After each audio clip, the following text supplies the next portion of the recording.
So you're trying to upload videos for people to see on the internet, but they don't look as good on the net as they did in your viewfinder. That's a typical occurrence. There's a lot of factors on why this is happening, but let's consider how you're shooting the video.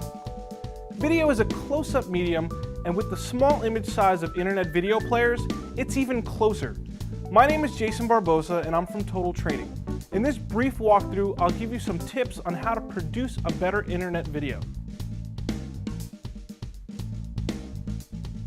If you're shooting something intentionally for the internet, try and get as close as possible to the subject matter.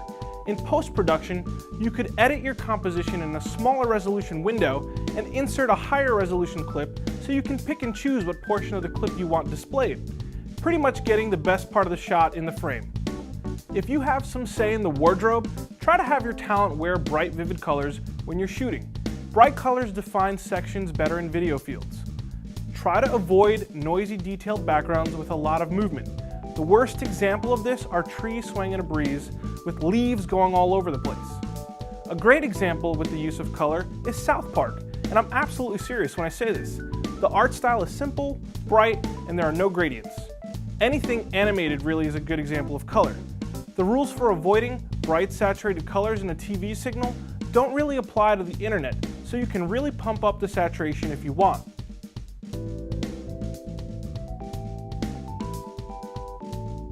You might have great looking actors and a really nice set, but it doesn't do you any good if you can't see them clearly.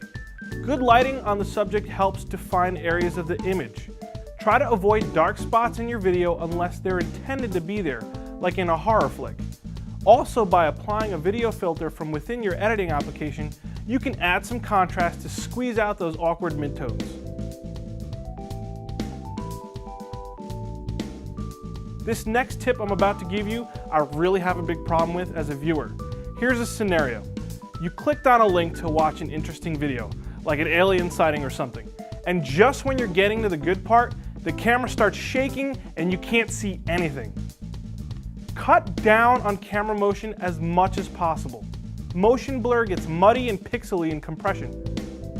Use a tripod if one is available and appropriate for the shoot, and try to perform slow and smooth tilts and pans. And as a last resort, if you're going handheld and you want to get a good still shot of something, hold your breath, but don't pass out. If you're lucky enough to be using a camera with a progressive mode, switch to that mode definitely. It will refresh better after compression since it is frame by frame instead of partial frames with interlaced fields. Interlaced fields can mix up compression and just look sloppy when it gets streamed from the net. Here's another issue that really bothers me when watching a video. You click your video link and it sounds like the camera person is in 90-mile-an-hour winds or they can't make their way out of a paper bag. Capturing sound can be done in more ways rather than just using the onboard camera mic, which usually is the horrible sound culprit.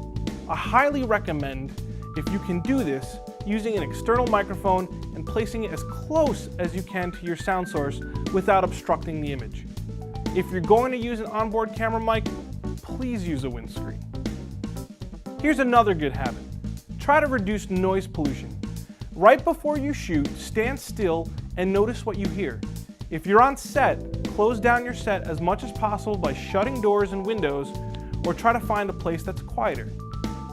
If you're using an editing application, boost your levels in post-production so that most of your audio levels fall in between -6 and -18 decibels. Make sure to export MP3 quality audio at a minimum of 128 kilobits per second.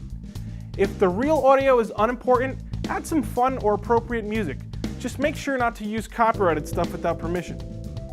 Well, I hope you learned that there's more to making a great video besides content. Go ahead and take these tips and apply them to your next video and let me know how it turns out. If you like this video, check out my other videos on Total Training online at totaltraining.com. Again, my name is Jason Barbosa, and thanks for watching.